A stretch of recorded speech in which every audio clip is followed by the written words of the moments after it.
Anim Saradam Devim Ramakrishnan Jagadgurum Padapadme Tayo Shritva Pranamami Muhurmuhu.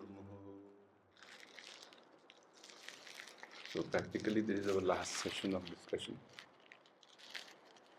We have spent very meaningfully discussing various aspects of spiritual life.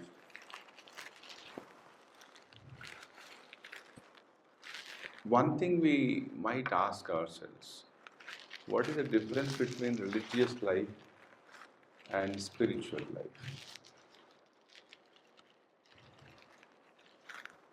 Many people could be very religious.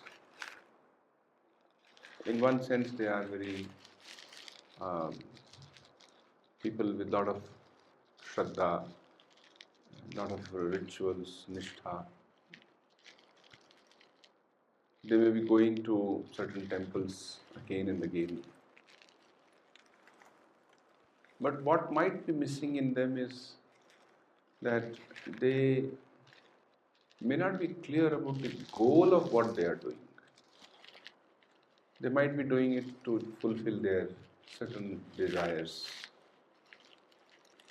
Whereas there are some people who are interested in spiritual life, interested in making inner progress, but they may neglect certain very basic things which these people have. Like in one of his lectures, Swamiji was asked, he has mentioned this. He says uh, that if you place before me the ideal of that orthodox India and the modern India, modernized India, I would take the orthodox India. The reason he says because of their Shraddha.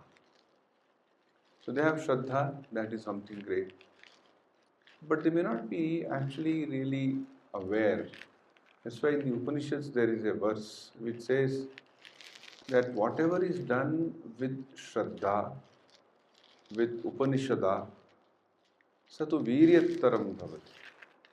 That is Shraddha and knowledge. Knowledge is very important. I remember one gentleman, he was once attending a class on the Bhagavad Gita. He, very good person, religious person. He said, "Oh, Bhagavad Gita has got meaning." Why? No, in my village, if somebody dies, they will read Gita. So I always thought it was something meant for when somebody dies. Today I came to know that it has got some meaning, and that is also so profound meaning. So a person may be very religious in the external sense, but whether he is also interested in the goal that requires the goal of spiritual life, which is self-realization, that requires that he should get some guidance, some interaction with authentic people, authentic literature. Of course, if he is sincere, he will definitely get it. As Sri Ramakrishna says, so he lived in, he was born in Kamarpukur. So Kamarpukur, if any of you have gone there, you will remember, on the other side of the Kamarpukur town, generally we don't go from that side. We generally come to the main road, take a vehicle, as we come from the Kolkata side, we just take a right turn and a couple of shops, and then we have this place of birth. But that road, if you go almost half a kilometer up down the other side, so there they say Sri Ramakrishna used to go there as a boy. That was a place, there was a small road to go to Puri.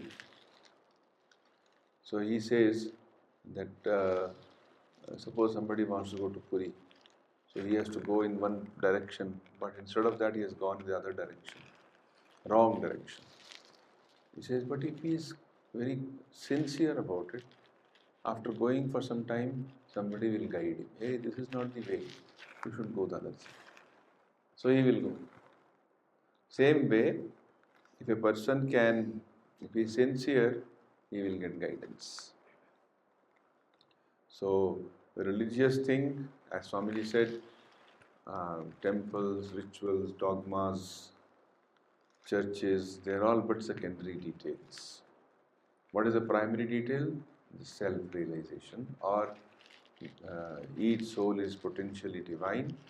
The goal is to manifest that divinity. So that is spirituality. One thing which I have always found to be as a perfect guidance, perfect point for guidance in spiritual life, is it helping you to build a life of goodness and unselfishness? Because sometimes it may happen. We may get caught in certain misting things. Oh, we saw some light. I saw some experiences which are not wrong. They may be there, but ultimately it should make. In one of his letters, Swamiji has told to, I think, his one of the younger disciples. He says, when you write the life of Sri Ramakrishna, do not emphasize or focus on the miracles that he has performed. Rather, focus on his character and teachings. Because miracles have these tendencies that people, so there are miracles, but they have a tendency to, we forget the real purpose of spiritual life is this inner growth. Anyway, we have been reading the 12th chapter. We'll read that further where we had left.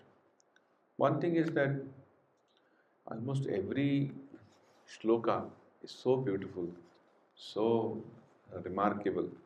So I feel like, just because every day we read, about half an hour I have a habit of reading every day. So any shloka, anywhere you stop, I'll know, yes, this is what it is to be connected with. Anyway, we continue the characteristics of a devotee. We stopped at this shloka, Adveshta sarvabhutanam maitra karuna evacha nirmamo nirahankara samadukha sukakshami.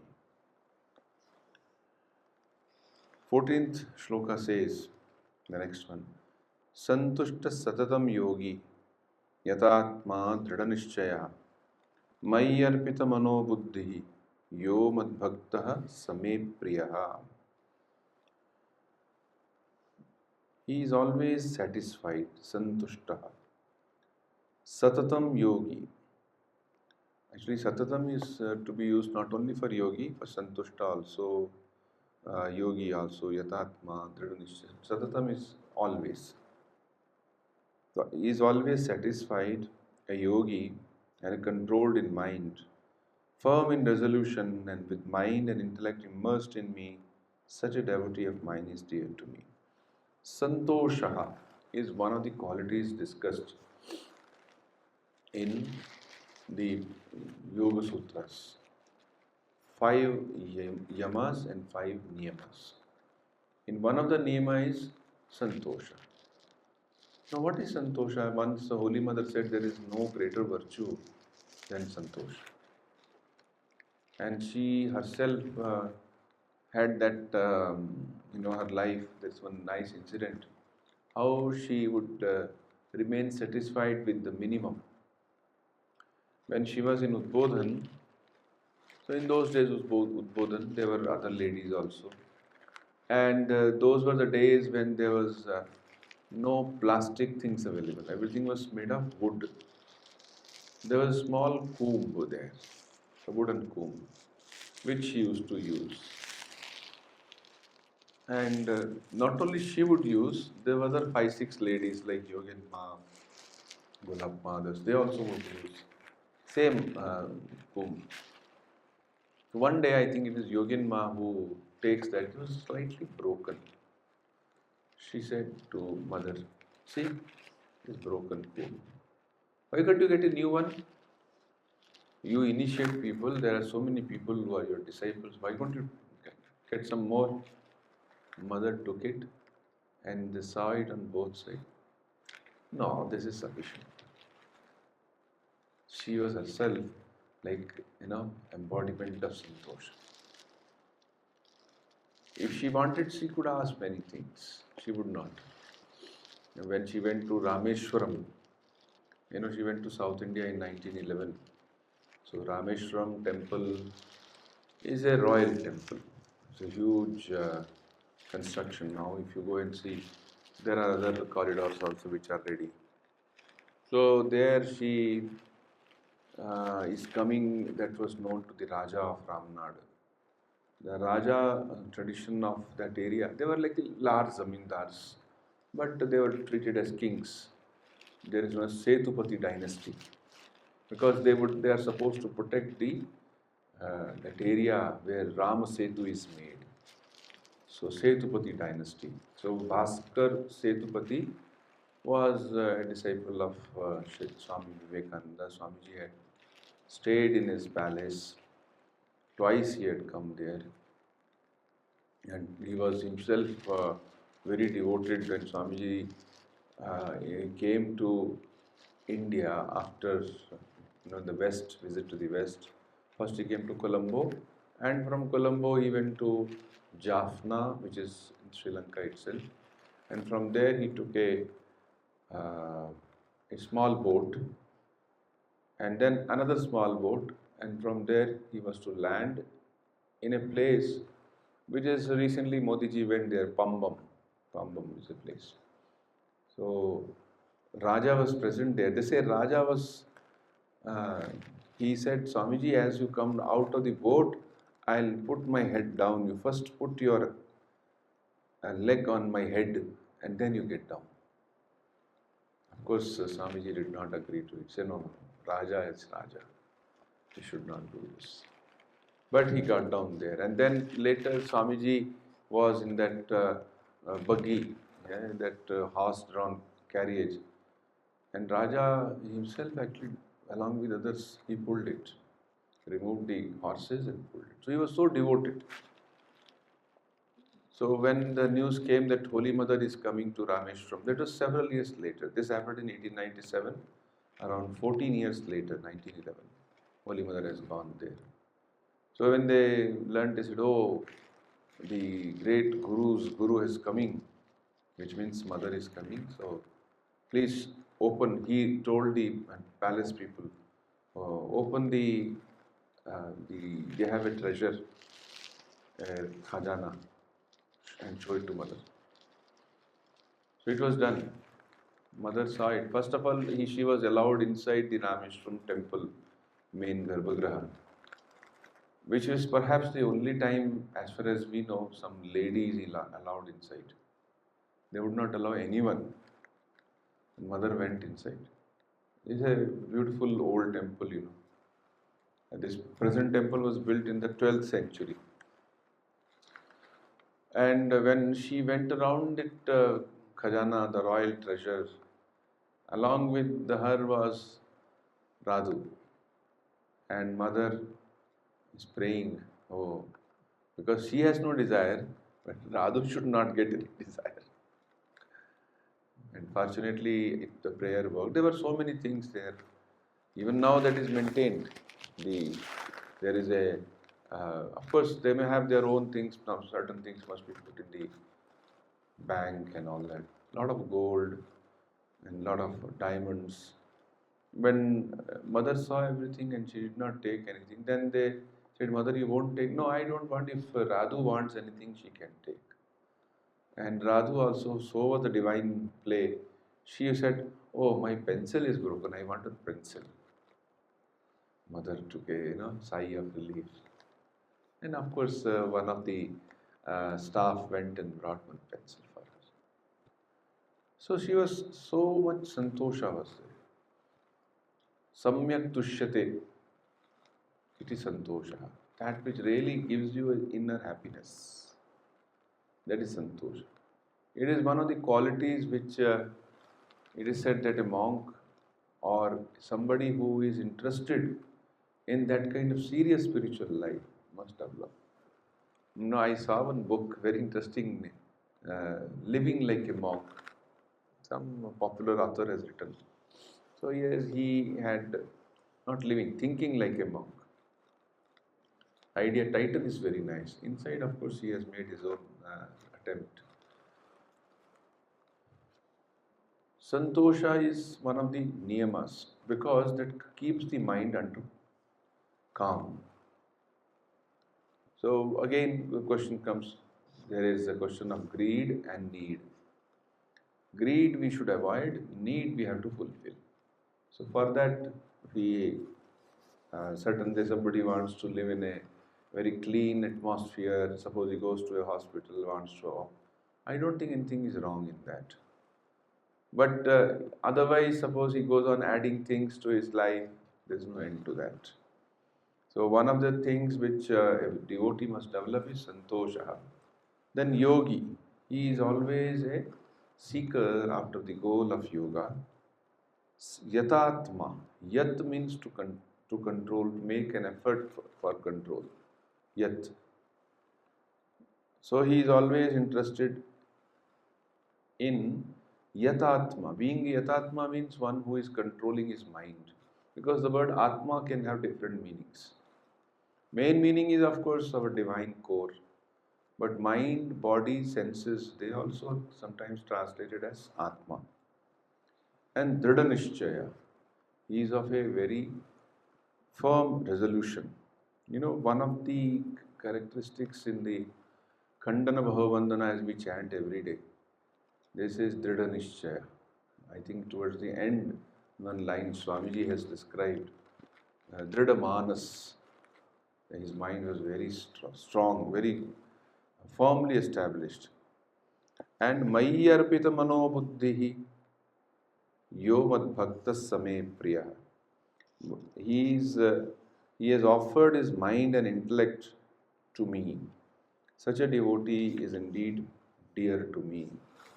Mind and intellect, antakarana, our the Indian word generally we use is man. In English also it is mind. But in Sanskrit they use the word antakarana. And chaturvidha antakarana. There are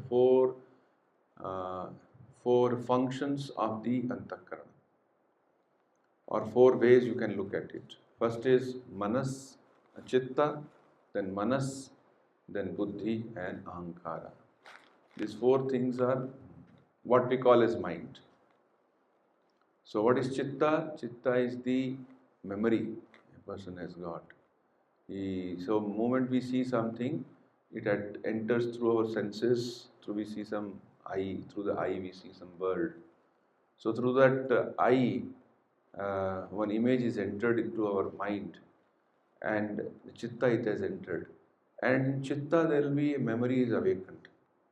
Whether I have seen this bird, and then whether, this question of whether comes, that is known as manas.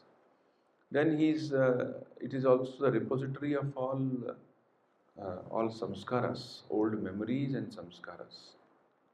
And this, his chitta shuddhi has happened, which means his inside, all the samskaras, all the other things have been so purified that now we can call that he is having a chitta shuddhi. By the way, straightforwardness, saralta, is one of the qualities which a spiritual aspirant must have. It is said, Swami Brahmananji Maharaj says, that if a person is very straightforward, saral, then two things, that he must have done a lot of tapas in his previous life. And secondly, this may be his last birth. Saral. Because he is simple, this is what it is. He has no axe to grind. He is not trying to cover up many things. He is what he is, very simple and clear. So this is one thing that we must remember, that when we say that mano buddhi, mai arpita mano buddhi, so his chitta as well as his intellect. Intellect is so very, fundamental to our Antakarana. All things are fundamental because it is all made by God. When a child is born, when a human being is born, he is born with an Antakarana. So he has brought all the memories of the past life. He will carry it this year, this janmas, all samskaras and all the memories he will gather in. So that is chitta. And manas is to find out the various options. Sankalpa vikalpatmaka iti manas. Acha, should I, if I take this example, should I go to retreat or should I not go to retreat? This kind of, in Hindi they use the word udhed bun. Udhed bun. What is udhed bun? So when you are making a sweater, suppose you have that, you make bun, aap bun rahe, you are knitting it. And then said, oh no, this color I did not want. So udhed, I remove it. It's udhed bun. So same way our mind also does udhed bun. To do or to not to do. So karna hai, nahi karna hai, not very clear. So that is the manas stage of the mind. And then nishchayatmika, no, I must go. That is called the buddhi. So there's a lot of prayer for buddhi. Even the famous Gayatri mantra is also for buddhi. Dhiyo yo naha prachodayat. Dhi means buddhi. Oh Lord, please awaken my intellect.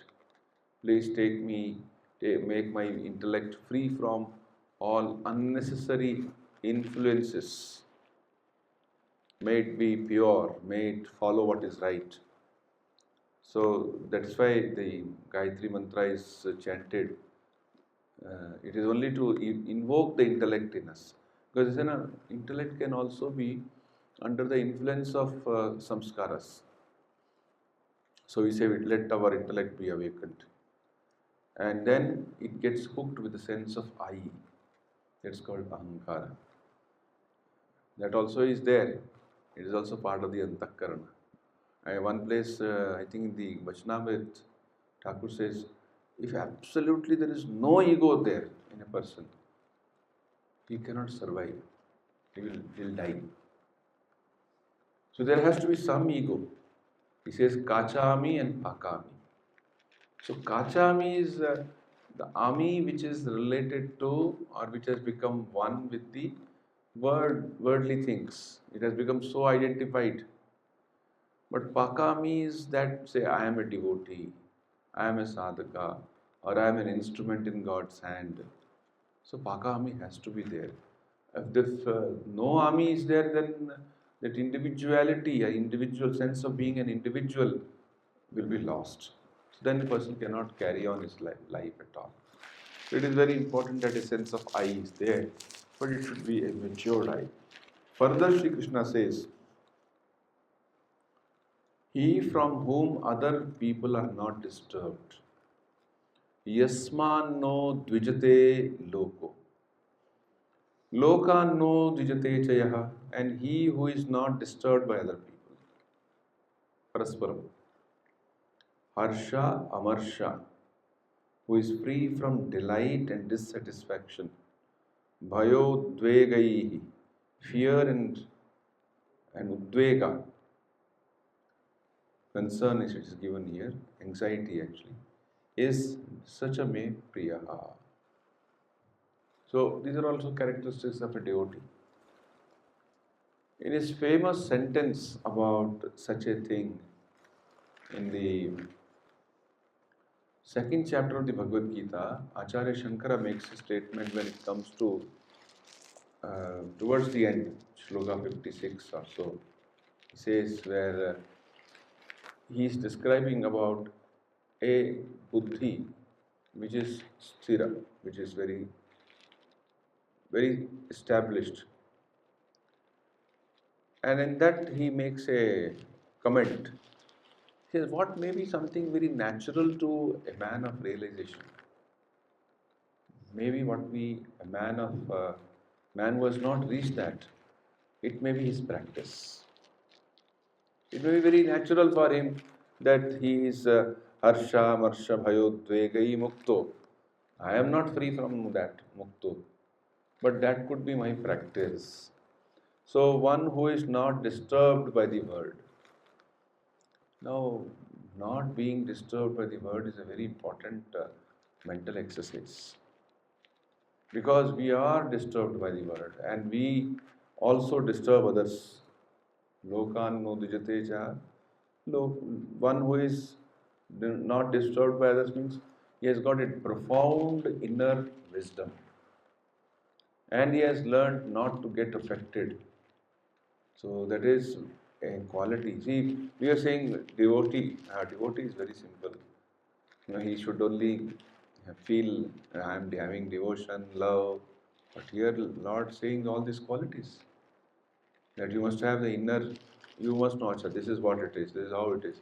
Like in Holy Mother's life, we have a beautiful, a small incident. And one day she was traveling. You see, Holy Mother would always carry a shrine with her, a small box she had, an iron box, and in which she used to keep a picture of Sri Ramakrishna and some cloth. Some other things were also there, which means whenever she will eat, she will open that and keep it and offer there in the plate and then eat. So once they were going uh, by bullock cart, then two, three bullock carts were there, and they had to cook. It was time for food. So these days we have everywhere eateries. You can order it online also if you are in a city. And Swiggy will come or something will come. In those days, I don't know what was the public eating. Very few shops used to be there. This whole idea of restaurants, eating places, living places, these are all rather recent developments. In those days, it was definitely not there, and the culture was also such. People were there traveling, like Sri Ramakrishna's father traveled from Kamarpukur to Rameshwaram.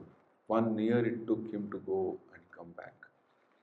So where he would have stayed, we don't know, but we can guess that some sarai, somebody's house, and food he himself will cook. He'll carry his things with him. He'll cook himself. So like that, they thought now we'll do cooking. So it was a mud pot. They set up a temporary fire and put that, and they had put rice on that. But because of some miscalculation or overheating, the mud pot broke. After the whole thing was cooked, it broke. Mother never lost her sense of quiet. She said from there only above she picked up whatever rice was there. It had not become dirty and put it in a small plate and kept it before Sri Ramakrishna and said, "Today this is available, please eat." Oh, immediately she found a solution to that. And everybody later on had that, whatever from above they could take it and eat it. So that is a low plasman no dijate logo lokan natujite. Sometimes we might lose our temper, lose our sense of equipoise in some circumstances. That is to get the work done. Because not always will have devotees around you working. There are people who are not at all devotees, who don't listen to you, who are inefficient, not willing to help you. Then you will shout at them. But you must never mean any harm to anybody. And as far as possible, bring back your peace to yourself as early as possible. Then we can remember some of these incidents, some qualities. One incident comes to mind about Swamiji. You know, when he was, two incidents happened in America. One was that one day he was speaking about the Sthita Prajna, as it in the Gita, second chapter, man of steady wisdom. So there were some cowboys who heard him. They liked it. He says, "Why not we invite this Swami to our place and also little test him?" Swamiji went there. He did not know about the test. He just went invited by them. So they did not have any formal stage. They had some old tub. They put them upside down and asked Swamiji to stand on that and speak. And some people are there in front. Swamiji began speaking about same Sthita Prajna Lakshana. And then one of them had earlier planned. So he had a gun from a distance. He shot a few fire, uh, some shots he fired, and they were so planned that it went past. Here is both the ears this side. Swamiji was not at all moved, and he continued. After the whole thing got down over, when he got down, those people in their American style, they came and shook hand. Swami, you mean what you say? Yes. How remarkable. Another incident is when he was giving a talk on Raja Yoga in America. And in that talk, he was speaking about various aspects. He had come to the asana. There was one gentleman in the audience who was very prejudiced against Swamiji and in general Indians. You know, Swamiji had to face a lot of opposition also. There is a small little booklet by Swami Tathagatanji. It's titled Swami Vivekananda and His Heroic Struggle. Heroic struggle. We don't generally talk so much about it, we only speak of his success. But so much difficulties he had to pass through. One of them was this kind of people. Some of them would, he was also once given a coffee with poison in it. Swamiji was about to take, then he suddenly saw before his eyes Sri Ramakrishna and telling him, don't take it. He kept it aside. So he was being protected also. That also is there. So this gentleman went on speaking ill of Indians in general. Then one point he became very personal and came to the idea of Bengalis being like that. Then Swamiji turned to him. First he was not paying any attention. Swamiji was so well read in history. And then went on answering all the accusations he had made against Indians and Bengalis and all that. And that man was in tears. He almost collapsed. Of course, they say he was taken to hospital. He had to be admitted for some days there.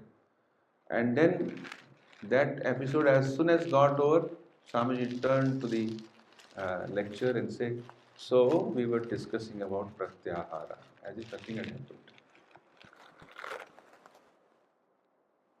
That's remarkable. This is what we are. Yasman no dijate loko, lokan no dijate chaya. So there are many such instances. If you take the life of Mirabai, how she is troubled by Ranaji. Ranaji had sent Zahar ka pyala, but she is not affected by it. With so much of faith. These are all characteristics of a person who has achieved that stage, and they are not affected by the favorable or unfavorable circumstances. Not disturbed by people, and who is free from delight and dissatisfaction. Further, anapeksha shuchir daksha udasino gatavyatah sarvarambha parityagi yomat bhakta same priyaha. He is anapeksha, without desire, pure, shuchihi, daksha. Daksha, it could mean enterprising, but daksha would be more strictly one who is skilled. Udasino and gatavyatha. He is neutral and without pain, gatavyatha, no vyatha. Somebody said, जो कथा होती है वो तो भगवान की होती है, मनुष्य की तो सिर्फ व्यथा ही होती है. All the time he has his problems to say. The katha which is told about Ramji, about Bhagwan Krishna, there are so many kathavachaks are there. Anyway, sarvarambha parityagi, and one who has renounced all fruits, such a devotee is dear to me. All characteristics you will find in the second chapter and third chapter and the 13th chapter and between another one chapter, all perfect persons. Somebody had made a study. How many these such terms are used in the Gita which refer to the perfection. So almost around 25 such terms are used from different angles. This is in the viewpoint of bhakti. Sarvarambha parityagi yo mad bhaktas same priya. No, yo na hrishyati, na dveshti, na shochati, na kankshati. Shubha shubha parityagi bhaktiman yah same priyaha. He who is not delighted nor hates. He who does not sorrow nor desire. He who has given up good and evil. Such a devotee is dear to me. Shubha shubha parityagi bhaktiman yah same priyaha. Almost same thing that you find in the Sthita Prajna. Same characteristic. That a person is not delighted by something which pleases an ordinary person. He is unconcerned, though externally he may show, yes, good that you are doing this. Inwardly he is attained if he is really a bhakta. To him, God alone matters, not the things of the world. Because he is a devotee of God, not of the world. Na dveshti, na shochati, na kankshati. He is not having any dvesha also against anybody. Na shochati. When we say shochati means he doesn't have any sorrow. In the Chandogya Upanishad, one statement comes, says, Shokam tarati atmavit. One who is atmavit, vit means to know. One who knows this Atman, one who knows himself. One thing you must remember, when we are talking of Atman, we are not talking of some object somewhere. We are talking about us. Atman is an object somewhere sitting. And what is the address of the Atman? There is no address. You are that. Somebody said, what is the email of God? And what is the Facebook? You, because you think in your terminology. He doesn't have an email. He is everywhere. When we say that we are going by road, the four people standing. Suddenly, as we pass by one person, you find two people talking, uttering your name, let's say complete name, not just some part of it. Immediately your ears will become alert. क्या कह रहे हैं मेरे बारे में? Because it is about you. So when we are talking about Atman, we are not talking about an object. We are talking about you, your own deepest core. So Shokam Tarati Atmavit. I used to often wonder, and all of you must have thought like this. By knowing something, how will I become free from Shoka? Suppose I know this watch. Do I become free from something? I only know the time in this. So any object I know, will the knowledge free me from all sorrow? This is something carefully should be considered, that it is not knowledge of an object, it is knowledge of the self, which that knowledge of the self, it permeates all our perceptions. At the base of this is the self-knowledge. So if you have a self-knowledge, what am I? You know that example with Swamiji's book. There's a small book, it's called Vivekananda Tells Stories. More than 100 stories of Swamiji are there in that. Swamiji was a very good storyteller. So you see in that book, it's a compilation from the complete books. Now, there's one story of Alexander the Great, who before going away from India, wanted to meet a holy man. So after some search, they found one holy man, an illumined soul, who was somewhere near a big stone near a river. So he went there and saw that man sitting there. He was so joyful. That man, although he had no facilities around him, He was just tied up with some small cloth and sitting there on the stone, very happy. Then this man said, he was very impressed after some conversation. He said, "Sir, you must come with me." He said, "No, I don't want to go." "No, you see, all your needs I will take care. I'll take you to Greece." He said, "Look, all my needs are filled here, are taken care of. This water is there, flowing water. Whenever I feel thirsty, I take this. If it rains, I go to a nearby cave.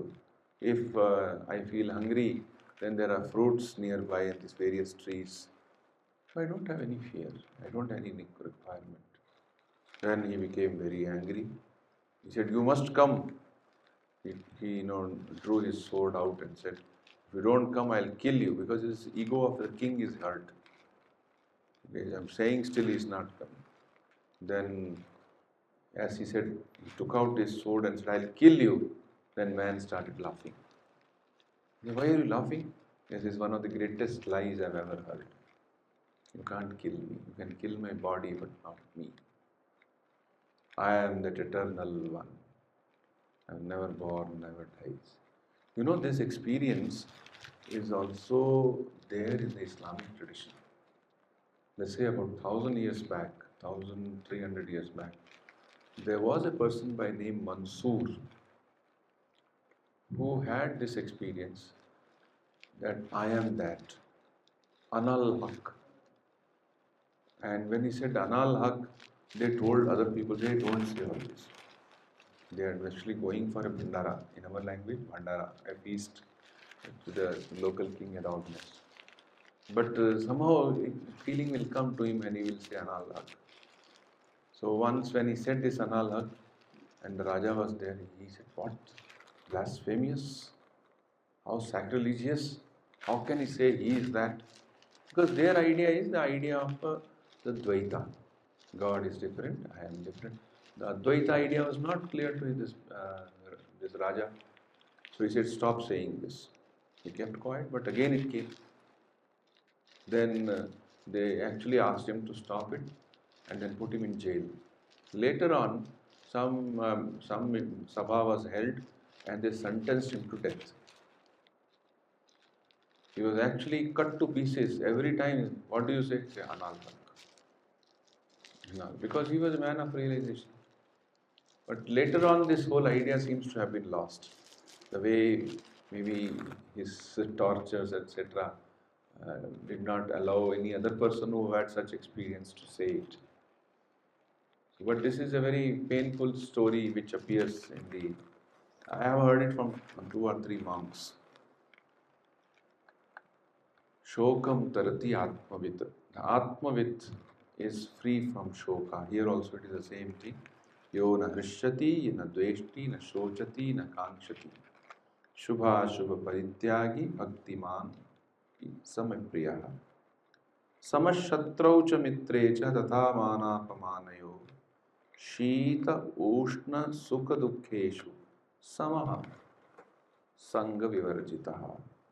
Equal between friend and enemy, respect and insult, equal between cold and warmth, happiness and unhappiness, and without all attachment.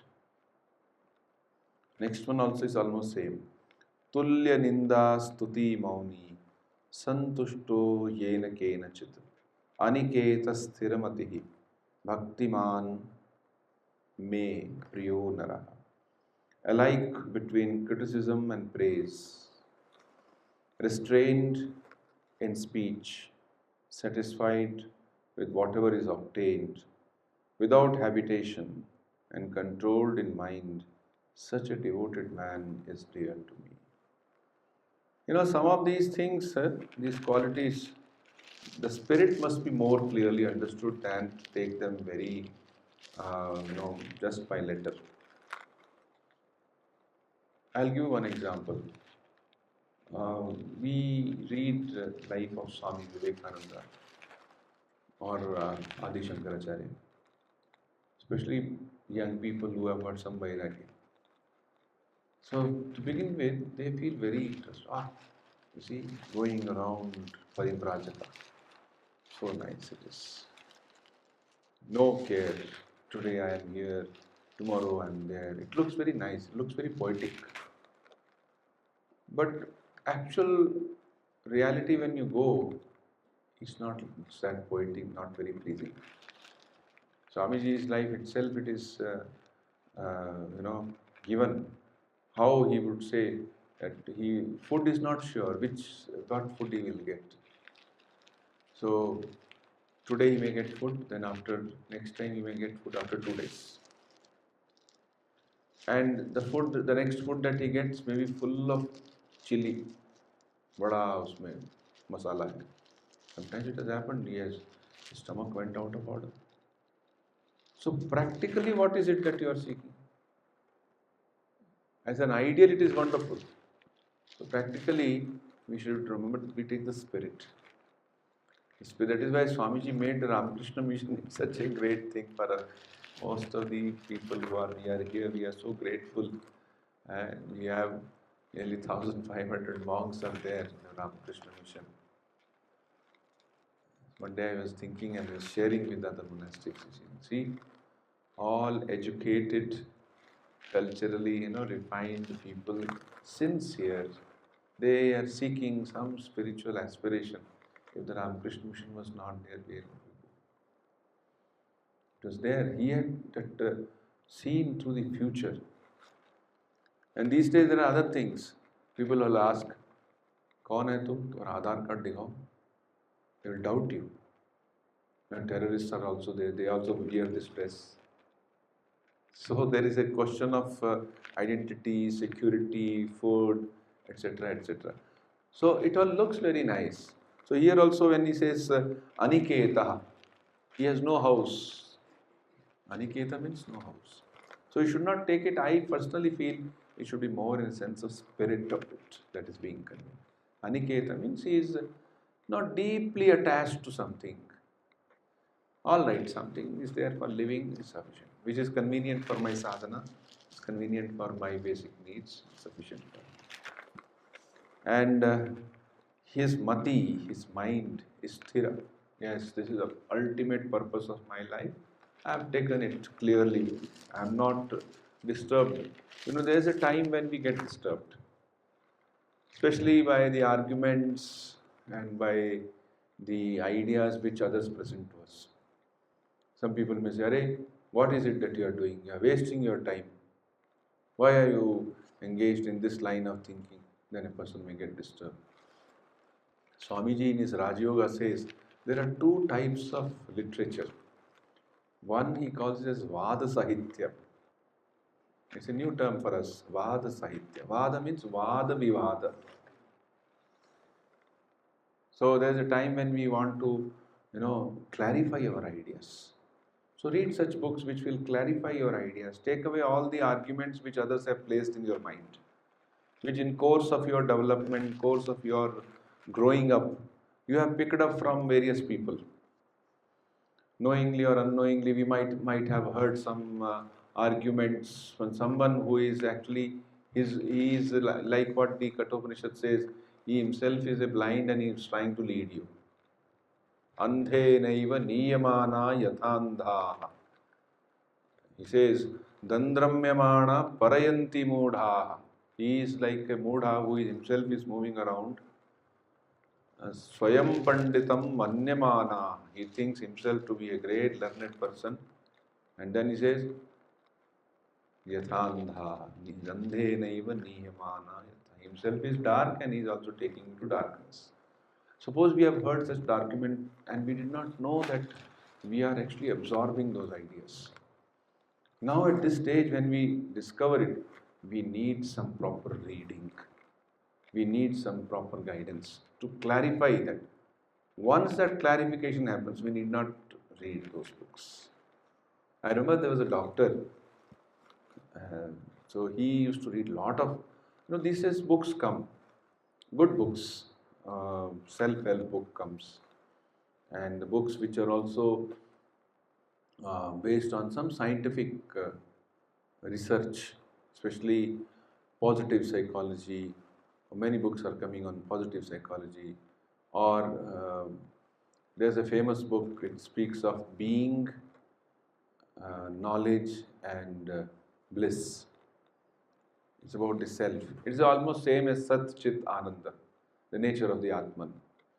So, like that, many such books have come. Another is about brain, how spirituality helps to keep the brain healthy. All these books are ultimately meant to strengthen our belief system. They remove many of the misconceptions that we have. Some people say, "Arey, religion," especially those are the communist kind of line of thinking. Religion is the opium of the masses. So I once met one gentleman from Kerala who he used to say, "I am an ex-communist." Ex-communist. Then he told his story.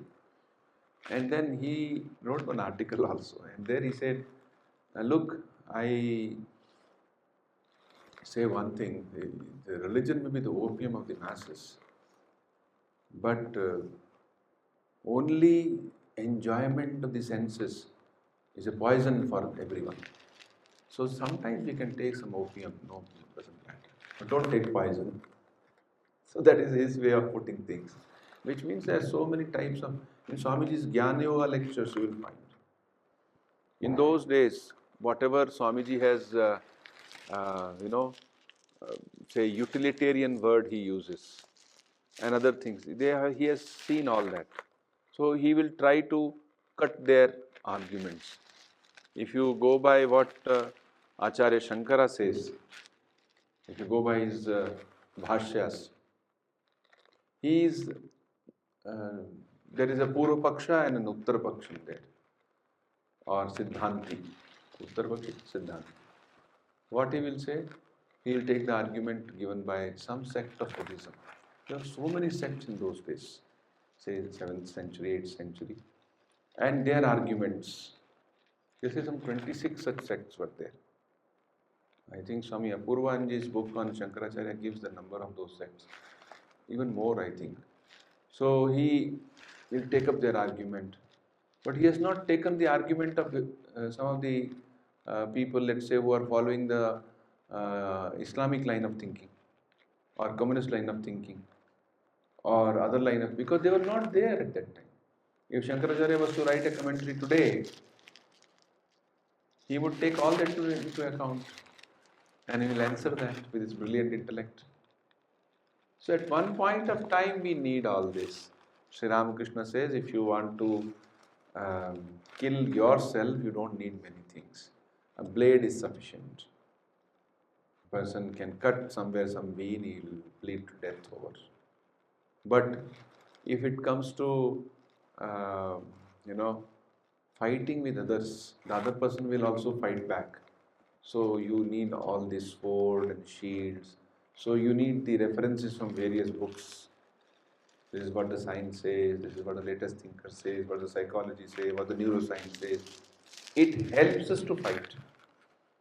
I need not be a preacher to say all it. For my own protection, for my own understanding, I may read all this. But a time will come afterwards, you will like, a state may come.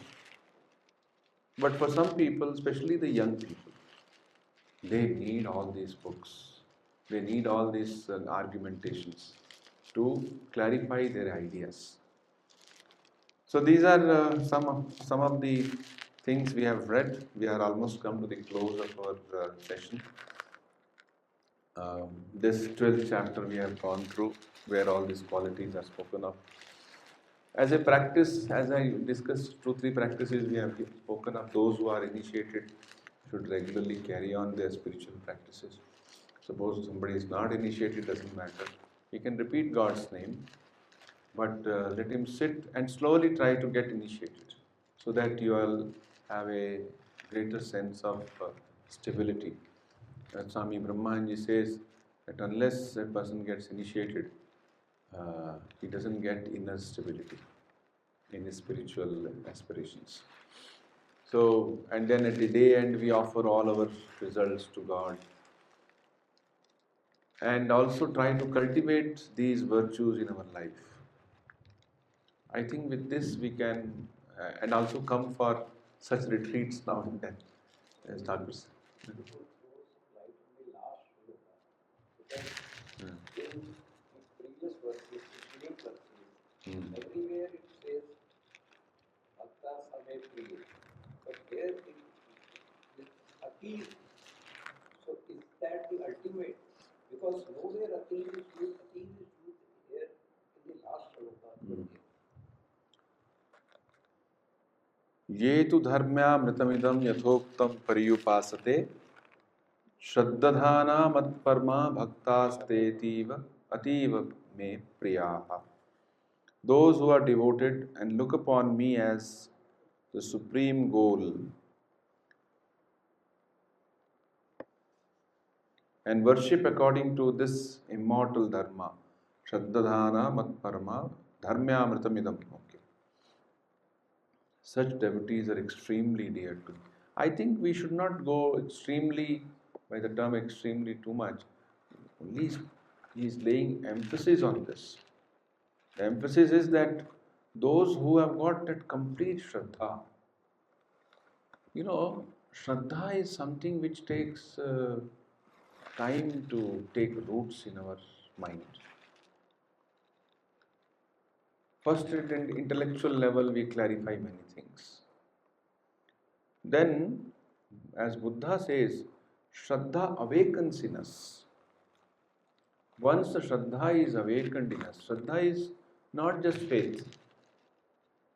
Swamiji says the word Shraddha cannot be translated into English.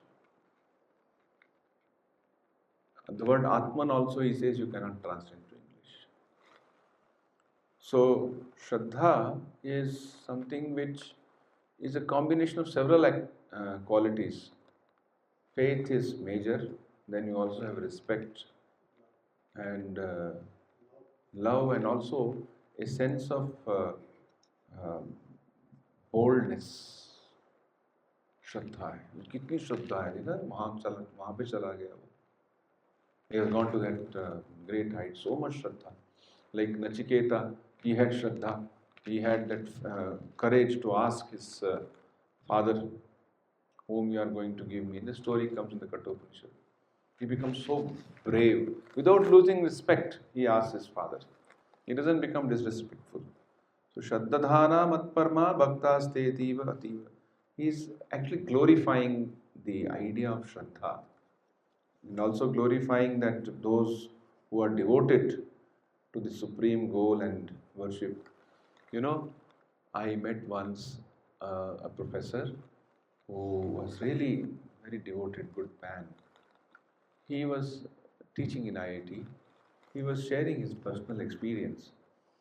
He says there was a time he studied in America, in a very famous institution there, and got gold medal, and very brilliant in his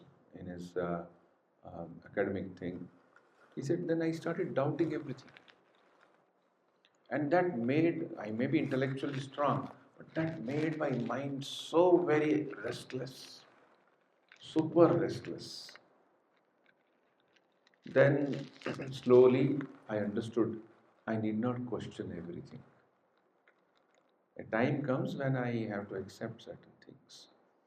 For this, one example is given. They say, suppose you have got a sword.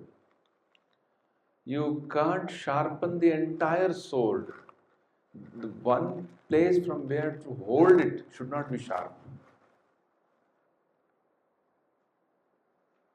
There you should have some, otherwise how this will get cut. So somewhere I must say, I don't know, I just have Shraddha, I just believe in it. That Shraddha will be, then you can hold the other part and handle it well. So some unquestionable section of my mind's thinking. And with so much of devotion, so much of other things. So I think with this we have come to the end of our discussion. I also enjoyed being here last 3 days. It's again a revision for this. Of course, these are all my daily thinking also, daily reading also. So we are grateful for Thakur for giving us this kind of opportunity. So we'll have after tea, we'll meet again and discuss, we'll carry it on. Now tea has come, we'll close it here. If any questions are remaining in that also, we can